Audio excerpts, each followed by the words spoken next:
नमस्कार दोस्तों, आपका स्वागत है आपके अपने YouTube चैनल अद्भुत ज्ञान गंगा पर। हमारी आज की कहानी है चतुरी चमार की चतुराई। दोस्तों, किसी गांव में एक चमार रहता था। वह बड़ा ही चतुर था, इसलिए सब उसे चतुरी चमार कहा करते थे। घर में वह और उसकी पत्नी थी। वह गरीब था, लेकिन किसी तरह उसकी गुजर बसर हो रही थी। इससे वह दोनों परेशान रहते थे। एक दिन चतुरी ने सोचा कि गांव में रहकर तो उनकी हालत सुधरने से रही, इसलिए क्यों ना वह कुछ दिन के लिए शहर चला जाए और वहां से थोड़ी कमाई कर लाए। इस बारे में जब उसने अपनी पत्नी से सलाह की तो उसे भी चतुरी का यह विचार ठीक लगा और उसने जाने की अनुमति दे दी। कुछ ही दिनों में वह शहर पहुंच गया। वह मेहनती तो था ही, उसमें सूझबूझ भी खूब थी। कुछ ही दिनों में उसने अपनी मेहनत से 100 रुपए कमा लिए। इसके बाद वह वापस गांव के लिए रवाना हो गया। घर के रास्ते में घना जंगल पड़ता था। जंगल में डाकू रहते थे।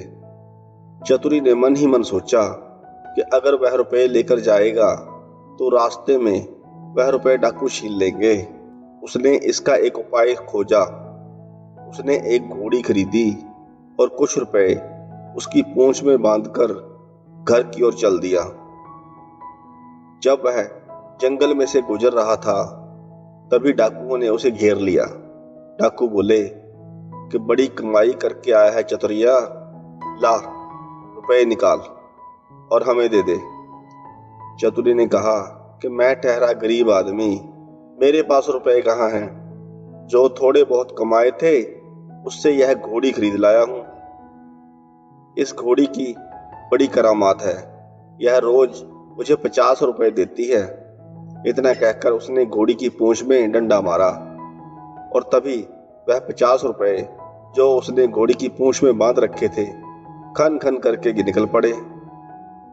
डाकुओं का सरदार यह देखकर हैरान हो गया। ऐसी करामाती घोड़ी को देखकर उसके मन में लालच आ गया। डाकुओं का सरदार बोला कि सुन भाई चतुरी, यह बता कि यह घोड़ी तुमने कितने में खरीदी है। चतुरी उसके मन की हालत समझ चुका था। वह बोला कि यह मैं तुम्हें क्यों बताऊं, तुम्हें उससे क्या मतलब है। डाकू के सरदार ने कहा, हमें रुपए नहीं चाहिए, तुम यह घोड़ी हमें दे दो। चतुर ने गंभीरता से कहा कि नहीं, मैं ऐसा नहीं कर सकता। अगर मैंने यह घोड़ी तुमको दे दी तो मेरी रोज की आमदनी बंद हो जाएगी। सरदार उसे 100 रुपए देते हुए बोला कि ये ले घोड़ी के 100 रुपए। चतुरी ने और ज्यादा आग्रह करना ठीक नहीं समझा। उसने चुपचाप रुपए लेकर घोड़ी उन्हें दे दी और गांव की ओर चल पड़ा। घर आकर चतुरी ने सारा किस्सा अपनी पत्नी को सुना दिया। उसने अपनी पत्नी से यह भी कहा कि हो ना हो 2-4 दिन में डाकू यहाँ आए बिना नहीं रहेंगे। अब हमें इसके लिए तैयार रहना चाहिए। थोड़ा सोच विचार करने के बाद उसे इसका उपाय मिल गया। अगले दिन वह खरगोश के एक जैसे 2 बच्चे ले आया। खरगोश का एक बच्चा उसने अपनी पत्नी को दे दिया और बोला कि मैं रात को बाहर की कोठरी में बैठ जाया करूंगा। जैसे ही डाकू आए तुम उनके सामने इस खरगोश के बच्चे को यह कहकर छोड़ देना कि जा चतुरी को बुला ला, आगे मैं संभाल लूंगा। दूसरी ओर डाकुओं का सरदार घोड़ी को लेकर अपने घर गया और रात को घोड़ी को आंगन में खड़ा करके उसकी पूंछ में डंडा मारा और बोला कि ला रुपए। परंतु रुपए कहां से आते। रुपए ना आते देखकर इसके बाद उसने कस कस कर कई डंडे पहले तो घोड़ी की पूंछ में मारे, फिर कमर में। घोड़ी ने रुपए तो नहीं दिए, लेकिन लीद कर दी। सरदार समझ गया कि चतुरी ने बदमाशी की है। उसने अपने साथियों से कुछ भी नहीं कहा। इसके बाद घोड़ी दूसरे डाकू के पास गई, फिर तीसरे के यहाँ गई। हर जगह उसकी खूब मरम्मत हुई, पर बेचारी रुपए कहाँ से देती। अब तक डाकू अच्छी तरह समझ चुके थे कि चतुरी ने उन्हें मूर्ख बना दिया था, लेकिन इस बात को अपने साथियों से कहें तो कहें कैसे, उनका मजाक बन जाएगा। आखिर 5वें डाकू के यहाँ जाकर घोड़ी ने दम तोड़ दिया। तब तक सारा भेद खुल चुका था। फिर सारे डाकू मिलकर एक रात को चतुरी के घर पहुंच गए। दरवाजा खटखटाया। चतुरी की घरवाली ने दरवाजा खोल दिया। सरदार ने पूछा, कहाँ है चतुरी का बच्चा। पत्नी बोली कि वह तो खेत पर गए हैं, आप लोग बैठें, मैं अभी बुला देती हूँ। इतना कहकर उसने खरगोश के बच्चे को हाथ में लेकर दरवाजे के बाहर छोड़ दिया और बोली कि जा रे, चतुरी को फौरन बुला ला। देखते ही देखते खरगोश का बच्चा वहां से भाग गया। क्षण भर बाद ही डाकुओं ने देखा कि चतुरी खरगोश के बच्चे को हाथ में लिए घर के अंदर चला आ रहा है। चतुरी आते ही बोला कि आप लोगों ने मुझे बुलाया है। इस खरगोश के बच्चे के पहुंचते ही मैं चला आया। वाह रे खरगोश। डाकू गुस्से में भरकर आए थे, पर खरगोश के इस कारनामे को देखते ही उनका गुस्सा काफूर हो गया। सरदार ने आश्चर्य में भरकर पूछा, यह खरगोश तुम्हारे पास कैसे पहुंचा। चतुरी बोला, यही तो इसकी खासियत है, मैं 7वें आसमान पर हूं तो वहां से भी बुला सकता है। सरदार ने कहा, भाई चतुरी, यह खरगोश तो तुम हमें दे दो। हम लोग इधर उधर घूमते रहते हैं और घर पर हमारी घरवाली परेशान रहती है, वह इसे भेजकर हमें बुलवा लिया करेगी। दूसरा डाकू बोला कि तूने हमारे साथ बड़ा धोखा किया है, हमसे रुपए ले आया और हमें ऐसी घोड़ी दे आया कि जिसने एक पैसा भी नहीं दिया और मर गई। खैर, जो हुआ सो हुआ, अब तुम यह खरगोश हमें दे दो। चतुरी ने बहुत मना किया तो सरदार ने 100 रुपए निकाले और बोला कि यह ले 100 रुपए, अब ला, यह खरगोश हमें दे दे। चतुरी ने रुपए ले लिए और खरगोश उन्हें दे दिया। डाकू चले गए। चतुरी ने आगे के लिए फिर एक चाल सोची। उधर डाकुओं के सरदार ने खरगोश को घर ले जाकर अपनी पत्नी को दिया और उससे कह दिया कि जब खाना तैयार हो जाए तो इसे हमें बुलाने के लिए भेज देना। वह बाहर चला गया। सारा दिन वह दोस्तों के बीच बैठा रहा। राह देखते देखते आधी रात हो गई, पर खरगोश नहीं आया। तो वह चिल्लाकर घर पहुंचा और अपनी पत्नी पर उबल पड़ा। पत्नी ने कहा कि तुम नाहक ही नाराज हो रहे हो, मैंने तो घंटों पहले खरगोश को भेज दिया था। सरदार समझ गया कि यह चतुरी की शैतानी है। वे लोग तीसरे दिन रात को फिर से चतुरी के घर पहुंच गए। उन्हें देखते ही चतुरी ने अपनी पत्नी से कहा कि इनके रुपए लाकर इन्हें दे दो। पत्नी बोली कि मैं नहीं देती। चतुरी पत्नी पर गरजा कि नहीं देती। इतना कहकर उसने कुल्हाड़ी उठाकर अपनी पत्नी पर वार किया।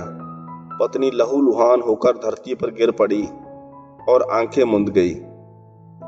डाकू दंग रह गए। उन्होंने कहा कि अरे चतुरी, तूने यह क्या कर डाला। चतुरी बोला कि तुम लोग चिंता ना करो, यह तो हम लोगों की रोज की बात है, मैं इसे अभी जिंदा किए देता हूं। इतना कहकर वह अंदर गया और वहां से एक सारंगी उठा लाया। जैसे ही उसे बजाया तो पत्नी उठ खड़ी हुई। चतुरी ने उसे पहले ही सिखा रखा था और खून दिखाने के लिए वैसा रंग तैयार कर लिया था।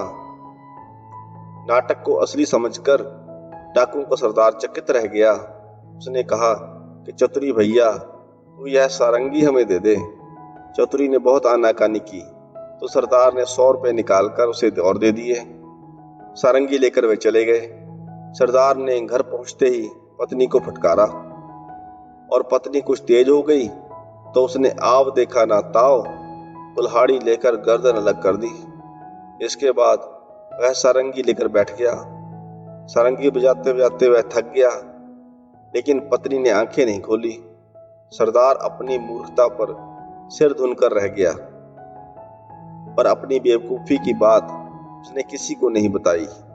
और एक के बाद एक सारी स्त्रियों के सिर कट गए। जब भेद खुला तो डाकुओं का पारा 7वें आसमान पर चढ़ गया।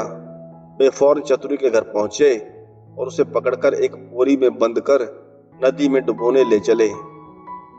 रात भर चलकर सवेरे वे एक मंदिर पर पहुंचे। थोड़ी दूर पर नदी थी। उन्होंने बोरी को मंदिर पर रख दिया और सब सोने के लिए चले गए। उनके जाने के बाद चतुरी चिल्लाया कि मुझे नहीं करनी, मुझे नहीं करनी। संयोग से उसी समय एक ग्वाला अपनी गाय भैंस लेकर वहां से गुजर रहा था। उसने आवाज सुनी तो बोरी के पास आया। बोरी का मुंह खोला तो चतुरी बाहर निकला। ग्वाला चतुरी से बोला कि क्या बात है। चतुरी ने कहा कि भाई तुम्हें क्या बताऊं, राजा के लोग मेरे पीछे पड़े हैं कि राजकुमारी से विवाह कर लूं, लेकिन मैं विवाह कैसे करूं? लड़की कानी है। ये लोग मुझे पकड़कर जबरदस्ती विवाह करने ले जा रहे हैं। ग्वाला बोला, भैया मेरा विवाह नहीं होता, मैं इस विवाह के लिए तैयार हूं। इतना कहकर ग्वाले ने झटपट चतुरी को बोरी से बाहर निकाल दिया और स्वयं बंद हो गया। चतुरी उसकी गाय भैंस लेकर 9-2-11 हो गया। सुबह होने पर डाकू आए और बोरी को ले जाकर उन्होंने नदी में फेंक दिया। उन्हें संतोष हो गया कि अब चतुरी से उनका पीछा छूट गया है। जब वह वापस लौट रहे थे तो उन्होंने देखा कि चतुरी सामने है। उन्हें अपनी आंखों पर विश्वास नहीं हुआ। पास आकर चतुरी से पूछा कि क्या बे चतुरी, तू यहाँ कैसे?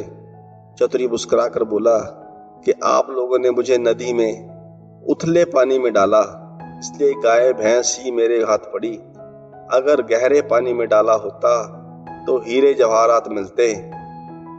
हीरे जवाहरात का नाम सुनकर सरदार के मुंह में पानी भर आया। सरदार बोला कि भैया चतुरी, तू हमें ले चल और हीरे जवाहरात दिलवा दे। चतुरी तो यही चाहता था। फिर वह उन्हें लेकर नदी पर गया और बोला कि देखो, जितनी देर पानी में रहोगे उतना ही ज्यादा लाभ होगा। तुम सब एक एक भारी पत्थर गले में बांध लो।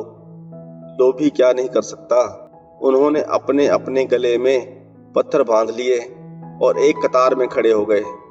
चतुरी ने एक एक को धक्का देकर पानी में गिरा दिया।